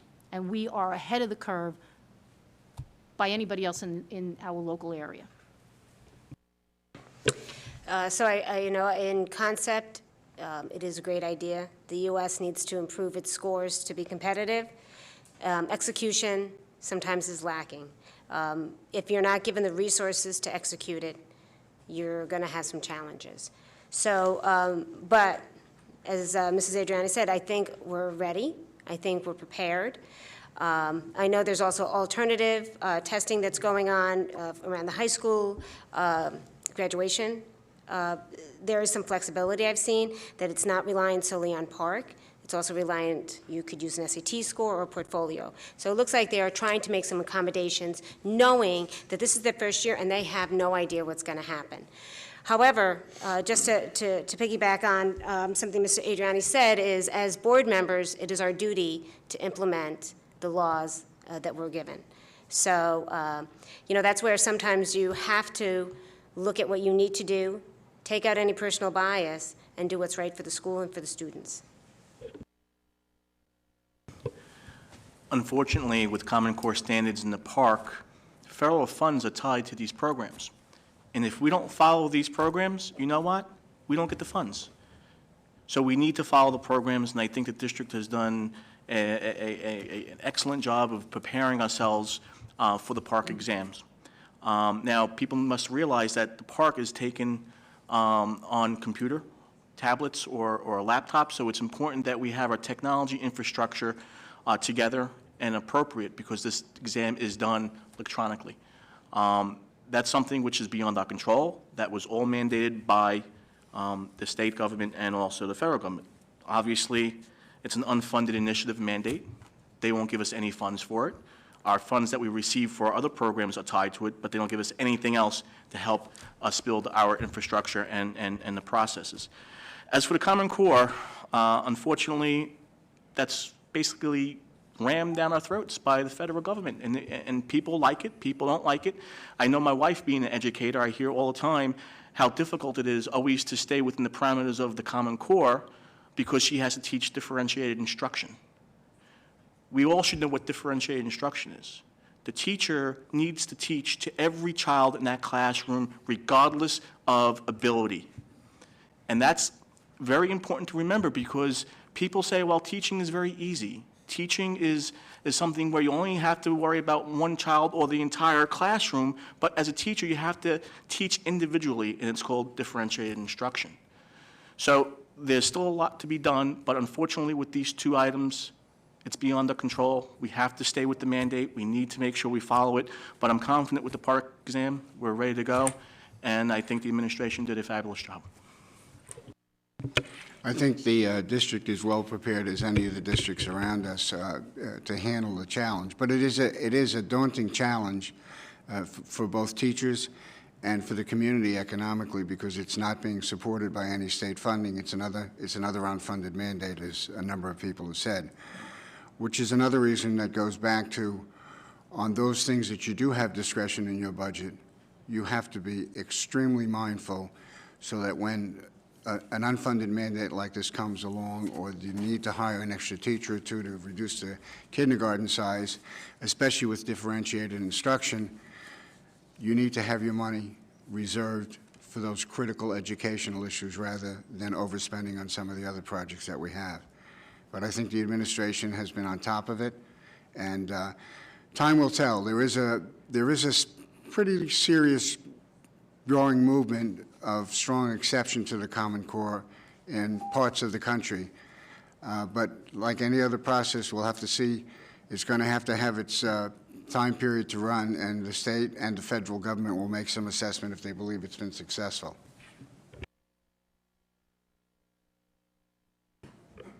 Thank you.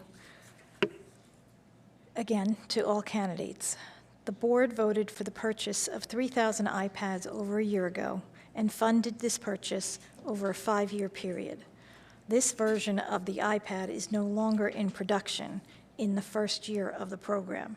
Do you think this was a good or bad decision, and why? And we're going to begin with Mr. Goff. Well, just like when we go home and buy a computer, within a year or two, that computer is completely obsolete. I think any type of instrument that you're going to purchase is going to be useless in time. I think the bigger mistake was the technology platform that was used on. I know the Chrome was new and it came out. I think that would have been a better choice to use. It was a good way to the students to access the information from at home, which they currently can't do. They can use a username from at home, and it would have been so much easier. Since this is my last question, I'd like to thank everyone for coming tonight, and I truly enjoyed this, and I'm number 6 on the ballot. Thank you. As far as the iPads are concerned, it's one of those other endeavors that we talked about for quite a while. With the park looming, we knew it was coming. We knew that we had to get mobile units, technology units, in the classrooms so that they can be moved from place to place. To put in another computer lab, to update a computer lab with desktops, means that the children have to filter in and out, and there's no mobility in allowing all the children to use the technology. In terms of the iPad as the product, at the time that they were bought, and not all of them are bought, many of them are lease purchase, they had the largest variety of software that was applicable and usable and user-friendly for not only the students, but for the teachers.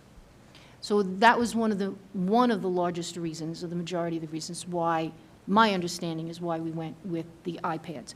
There was discussion about a variety of different kinds, whether it's the Chrome, or whether it was the Kindle, or whether it was, but by large majority, the recommendation from our technology department and from our administrators and the principals and teachers was that the software was already in place. It's things that we needed. We had licenses already. We didn't have to go out and buy additional software, and that is why we went with the iPads. So we know technology changes every year. So I think it's something that we need to factor in. Now, if I knew every year what Apple specifically was going to chew and change, I would live in a much nicer house probably than I do right now.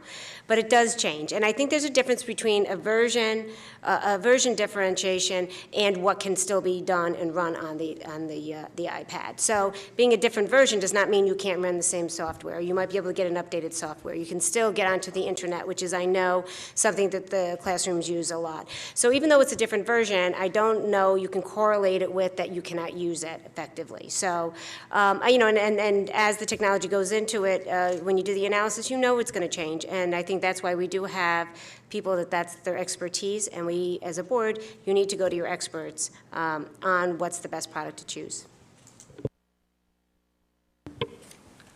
The iPad initiative, another wonderful thing that this past Board of Education brought to the school district.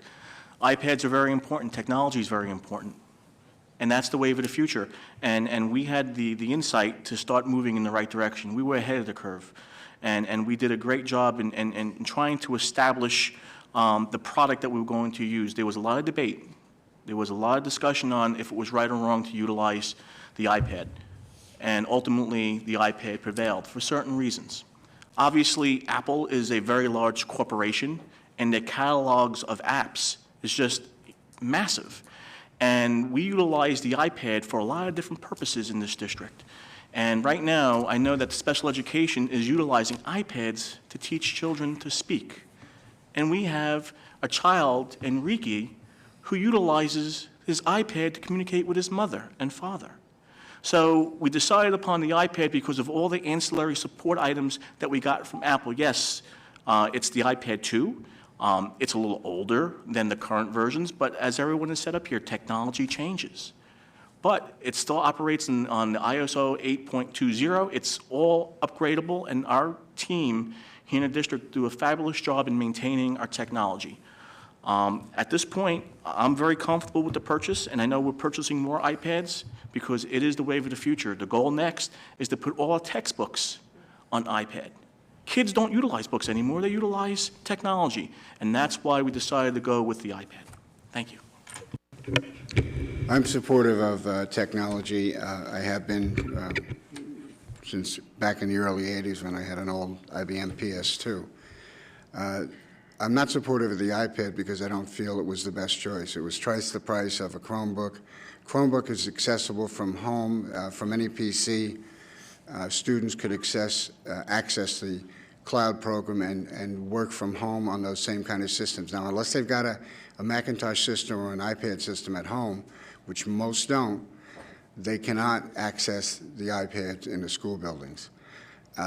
It's a much easier system to maintain in terms of that everything's done in the cloud, requires a lot less maintenance expense associated with it. It's a difference in an evaluation of a piece of technology, and I did not support the purchase of the iPad. I felt it was the wrong product. It was twice the price, and quite frankly, it wasn't accessible to students as easily, and it was harder to service.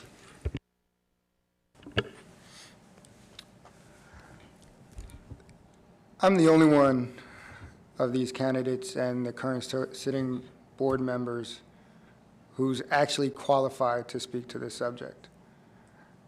Everybody else is going by hearsay and what they think, and I have 20 years worth of technology experience to tell you that this was a bad decision.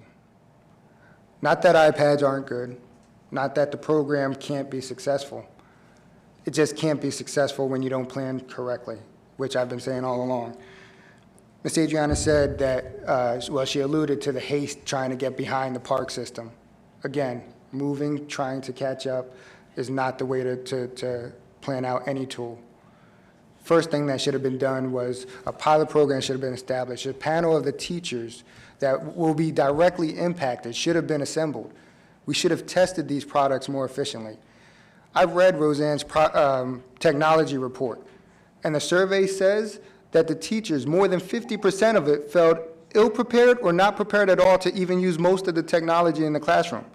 That's our technology specialists that we have, not reading their own reports, and the board members that voted for it not acknowledging what was in the report. Or maybe they just overlooked that point. No, the iPad's not a success.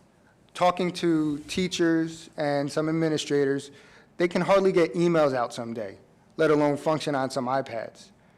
Yes, they increased their bandwidth. There's a lot more to an infrastructure, a technical infrastructure, than bandwidth. A lot more devices to consider. And when you introduce 3,000 new wireless devices without thinking about the throughput that's going to accumulate, that's just bad all around. The parent portal, another technical, actually great tool that the teachers are having trouble keeping up on because of the bandwidth. Oh, we have tons of bandwidth, but we have too many devices and we can't support it. Now, it was alluded that our experts have determined that this was a great product. Well, I'm not going to tell you that they've been through 3 versions since that product was designed. Yes, it runs iOS 8, but no, what you are wrong about is it doesn't have the most apps capable for this. It does not, because Apple limits their developers to only Apple-approved developers. So you're limiting our possibilities, and you're cornholing us into specifically priced items, higher than what may come from a private developer, a smaller developer. But you would never know this because your board members aren't using technical consultation. They're not using an expert technical team without professional development. From what I hear, they're just dispatchers. Technical needs aren't being addressed. And that's something that I would provide oversight to. Thank you. I can't manage it directly, but I would hope that my skills and knowledge would somehow roll into the schools. Okay, this question is for Mr. Dunn. You often speak out about keeping politics out of the Board of Education. Your signs state paid for by Township Committee. Can you explain this committee, and is it a political organization? Is that referring to me? Yes, I'm sorry. I said the question is for Mr. Well, Dunn. quite frankly, that question is erroneous. No one has paid for my signs, no township committee. I'm not part of the Republican Party or the Democratic Party, so no one has paid for my signs. So if someone's spewing misinformation up here just to say, hey, Rich Dunn is politically motivated, that is wrong. It says paid by candidate. I've seen other candidate signs paid by the Republican Party. So I'm not sure where this question is coming from. Thank you.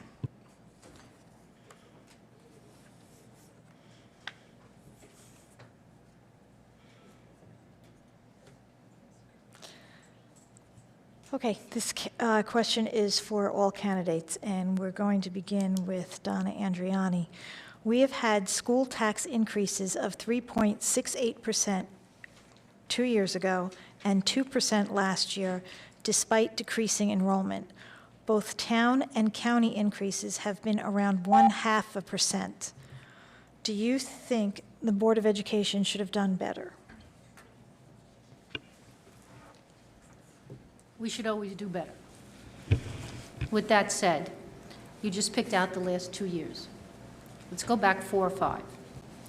First year I was on the board, we had a 0 tax levy increase, but our property taxes went up. Had nothing to do with the Board of Ed. Year number 2 that I was on the board, 0 tax increase, tax levy. Property taxes still went up. Had nothing to do with the board. So, yes, the last 2 years, we did have an increase. One of those years was a rebound year because of the fact the board decided upon advice, and we followed the advice, was to give back $1.1+ million for tax relief. When we did that, then we were short, shouldn't say it that way, all of our projections changed because of security issues, more than as the major issue. What happened was, no one had anticipated the horrific tragedy at Sandy Hook Elementary School in Connecticut. With that, every district in the United States needed to reevaluate, shore up, improve, enhance the security of the buildings, because nobody wants that phone call. So over $1 million went into security. That was one of the reasons that our tax levy went up. As far as last year is concerned, same thing, 2 years. So over the 6 years that I've been on, we've had a 3.68, a 2% increase, 3.0, and one give back of 1.1 million. I think we do a pretty good job of taking care of providing a good, you're beeping me. Let me just finish. Of providing a good quality education for our children. That's an automatic beeper. I wasn't beeping you. And I just want to remind everybody that these questions are handed to me by the people in the audience. I don't have the numbers on the budgets. I was not part of the budget process. But I know, as somebody who would go to the meetings and understand it, that the security was a huge expense. We could not plan that horrific tragedy. And that is something we must pay for, and we have to pay for, because there's nothing more important than our children's security. So you can't add that number of people to the district without incurring some cost. It's a service-based industry. You can compare it to the town, but you have to remember the town can make revenues. The school district can't. We can't make revenues. We can't charge for services. So there's limitations that the board budget has that the town budget does not have.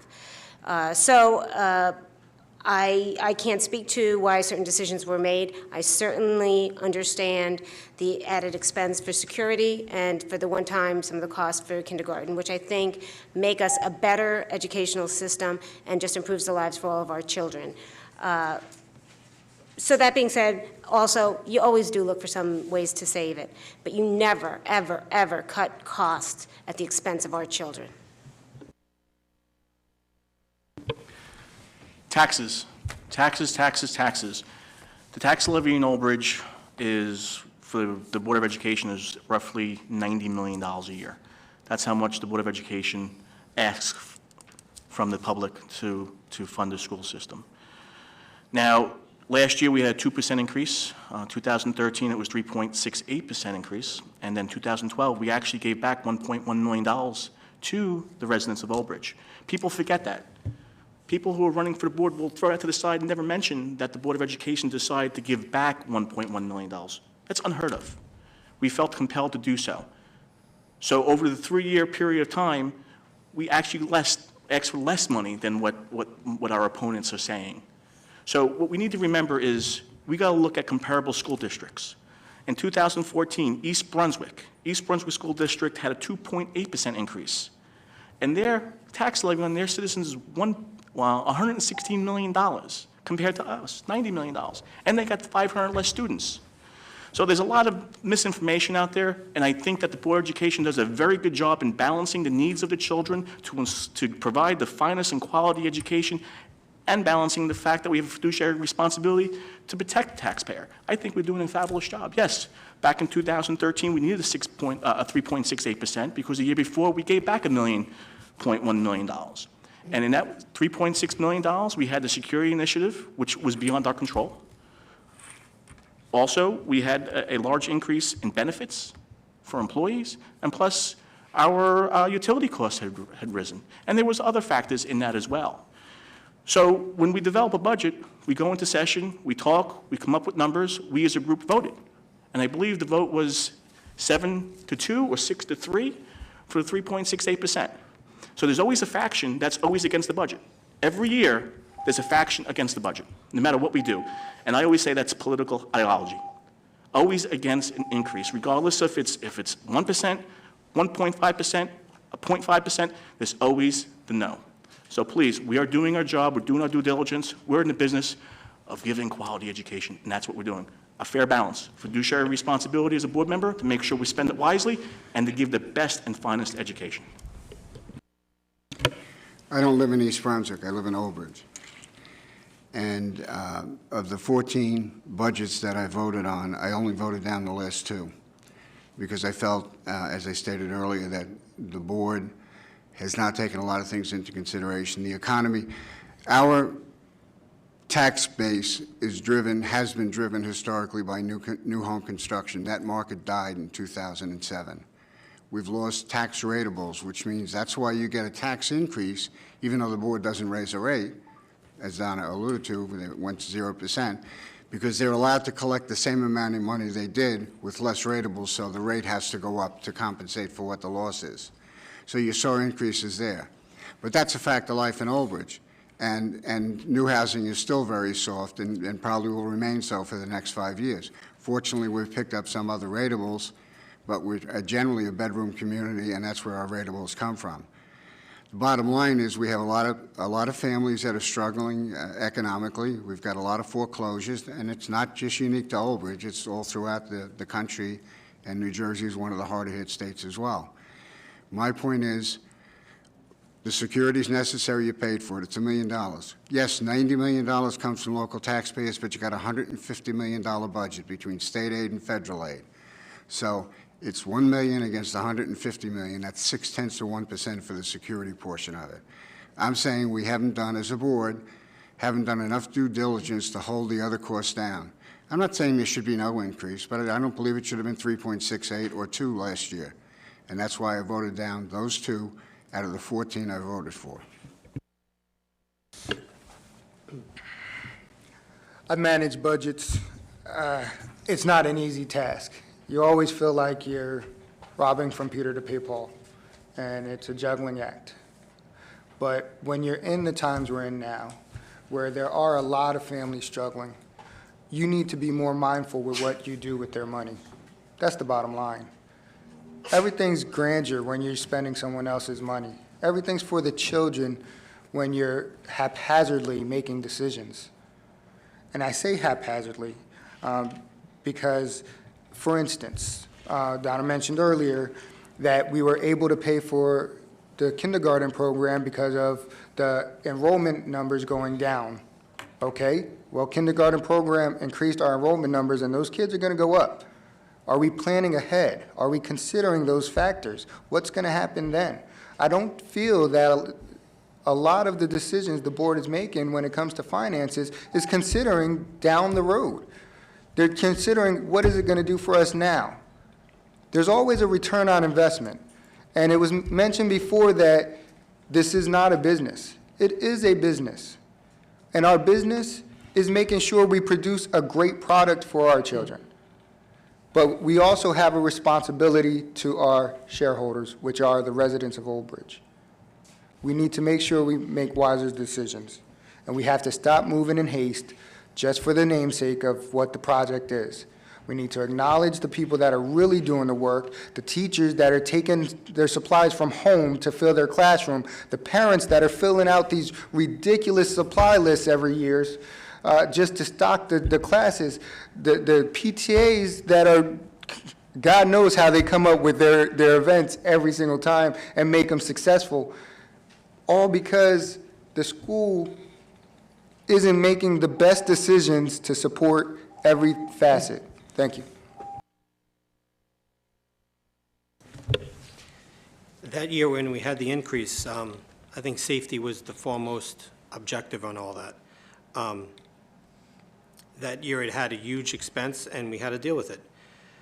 But if you would have planned better in the past, possibly we could have helped out in the future. We have an aging population. That is the largest way that we get revenue for the town. And we need to do a better job on helping those seniors when they have a fixed income, because their 2% raise in their taxes for the $160,000 and $200 and something a year is a huge amount of money for them. We need to do a better job on planning, and that would give the teachers a lot more supplies and a lot more tools that they need.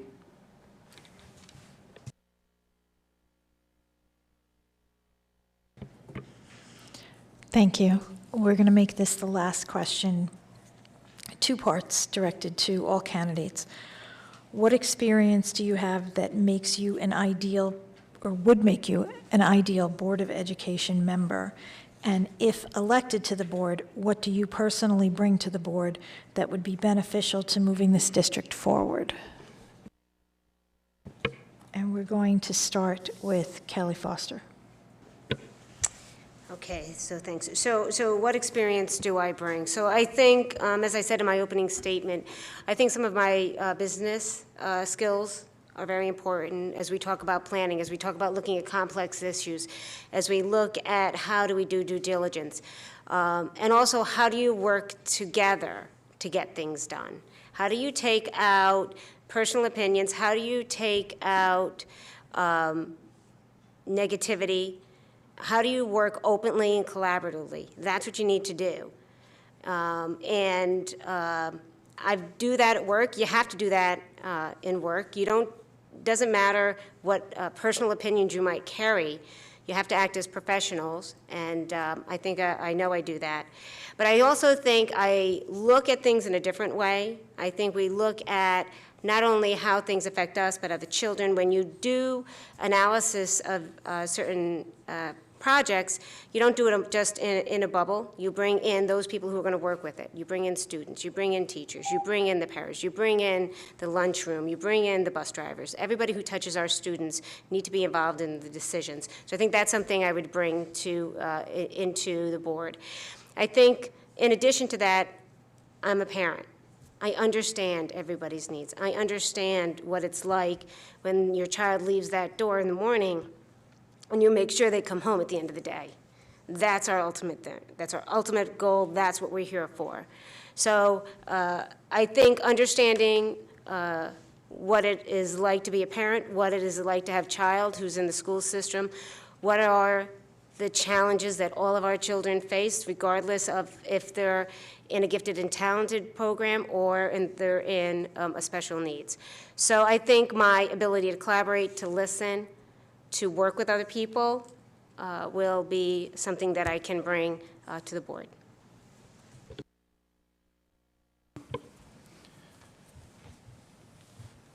Based upon my well-rounded character and abilities, I believe I would be the perfect board member. I'm a vice president of operations for a $4 billion corporation.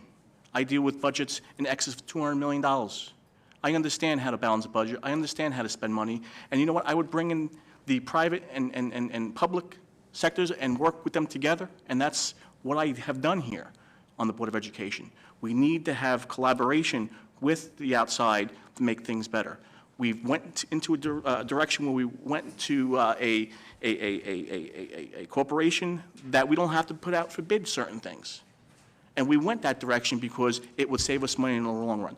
But overall, based upon me being well-rounded, I think I would be one of the better board members because I follow the leadership model. I don't back down. I stand on my principles. I give you my word. My word is solid. I don't change my mind. And there's been board members who would say one thing, and then all of a sudden, next meeting would change their mind. Why would they change their mind? They gave you your word. So leadership is an excellent quality, which I have. From being a vice president of operations in the private industry, I was an education major in college. I taught for a very short period of time, history, secondary education. So I know what teachers go through. I'm married to a teacher. I'm a fire service line officer. I put my life on the line every day for this community. And I will do the same no matter what. And I would spend the time with the Board of Education regardless of what I'm doing on the outside with my extracurricular fire department activities. This is my life. My life is my family, my profession, the school board, and the fire department. That's all I give my time to. And quite frankly, I believe being a father of two has also given me the experience and the abilities to be a fine board member, understanding what they're going through, understanding what they're going through in school with their peers. So remember, vote Rich Dunn, number 3, come November 4th. Thank you. As I said earlier, I got involved as a parent starting in 1986, and here we are some 28 years later. During that period of time, I first served on the board in 1993, and I'm in my 14th year of service since then. I think I bring a wealth of experience, knowledge of the district. I also did for 15 years the in-house demographics for the Long-Range Planning Committee. I'm not a professional demographer, but I do have an aptitude for statistics and math skills, and those things were 95% accurate all the way throughout against any professional that had done it, saving us a lot of money and getting us pointed in the right direction for the referendum. I think as we go forward and things need to change in this district, for example, we only have 2 elementary schools that are air-conditioned, and we wind up sending kids home on heat days and lose an awful lot of instructional time starting in May going all the way through the end of June. I'd like to see a long-range development plan to remediate those things so that we don't lose that instructional time, which is so important to our kids, particularly under the core curricular standards and all the other issues. I worked and advocated for to extend the school year, and as unpopular as that may be, we were only having 180 instructional days, which is a state minimum, when many districts around us were having 183 and 184. Most Pacific Rim countries and European countries send their students between 195 and 215 days a year. They spend a lot more time on task, which is probably why they're doing a lot better than we are. So that's the experience level I bring to the board, and I hope to use that same experience over the next 3 years to make this a better place for students and for taxpayers. I think I've said enough tonight that I'm a technologist. And I can go on and tell you that I've managed the technical operations of 72 remote locations for a Fortune 500 company. I can go on and tell you that I was a supervisor for Rutgers University's digital classroom support, so I know what it means to have technical needs within the classroom. I can go on and tell you that I've managed operations for warehouses, I've balanced budgets, I've managed P&L, so I can tell you all that, but the bottom line is if we're not listening to the people that are on our front line, our teachers, our parents, our administrators, and we're not making the best decisions for our residents, all my experience means nothing. So what I bring is my ears, my ability to listen, and my mouth, which my wife will tell you will not stop once I get a thought in my mind. I will fight for what's right, and I won't back down. Just like Rich, I'm a firefighter. I don't think we know what it means to back down. We run forward when everybody else is running back. So I just wanted the opportunity to fight for those that I see when I come here sitting in the back, just upset.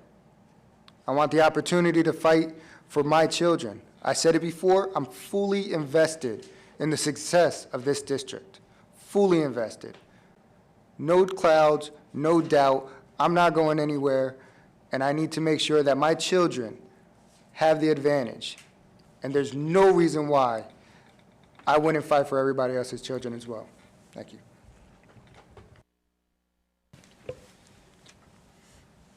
I think my job history, my career on Wall Street has a lot to say on the person who I am. I started off in 1988 working on the floor of the American Stock Exchange as a reporter. Many people might not realize what this is, but ask a friend who worked on Wall Street. It's the lowest level entry job there is. I worked my way up to a clerk, to a head clerk. I got a job on the New York Stock Exchange. I ended up working for the owner of a company on the New York Stock Exchange. I traded hundreds of millions of dollars of his stocks. That shows on how much I strove. I self-educated myself, and I was willing to change my mind when I learned from my mistakes or got information. I think in any job, whether it's on the floor of the New York Stock Exchange or the Board of Education in Old Bridge, You need to be willing to change your mind after you get information. I was laid off in 2007, and I'm very proud to say that my wife and I live paycheck to paycheck now. And I'm going to bring that same approach going to the board. It's not because my son doesn't like football or he doesn't play football, we shouldn't build a concession stand. It's not because my daughter doesn't play instruments, we shouldn't buy new instruments. Maybe because we just don't have the money and we should save it and bank it for the next year. I think I would be a great asset to the board. I volunteered in the town, and I love this town. I'm number 6 on the ballot. Thank you very much.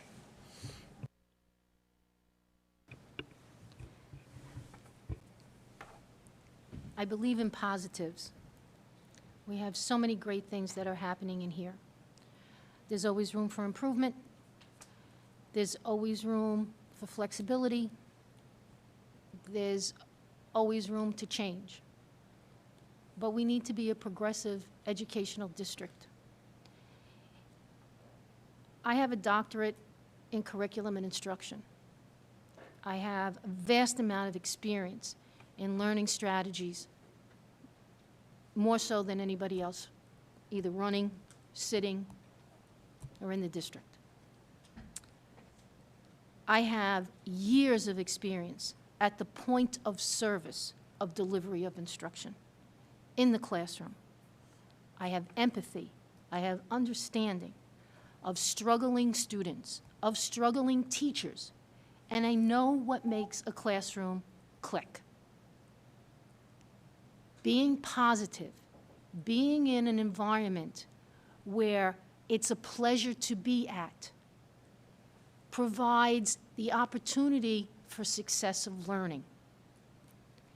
I bring to you a positive atmosphere, the cheerleader for the district.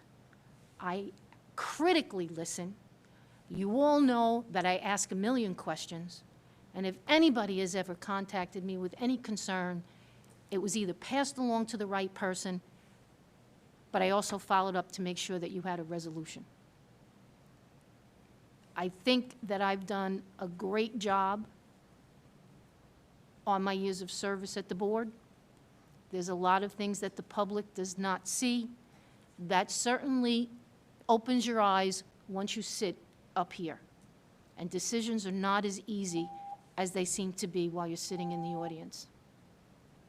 I appreciate the time that I have been of service to the district, and I would certainly like to continue in that vein. Thank you.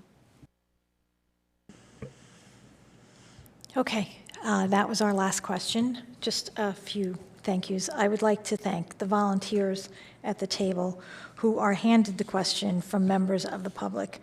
Unfortunately, they do not have time to check the facts on the questions, only to make sure the handwriting's legible so I don't fumble, and that the questions are not duplicative. I want to thank Mr. Gajewski and Ms. Walsh and the student TV crew for being here with us tonight and on Monday when we did the interviews. And I want to thank the candidates for taking the time to come out and address the issues, and thank the public. Again, thank you for joining us this evening. This program will be aired on Cable Channel 118 or Verizon Vios Channel 24, along with the one-on-one interviews with each candidate that were recorded earlier this week. Please remember to cast your ballot on Election Day, Tuesday, November 4th. Thank you.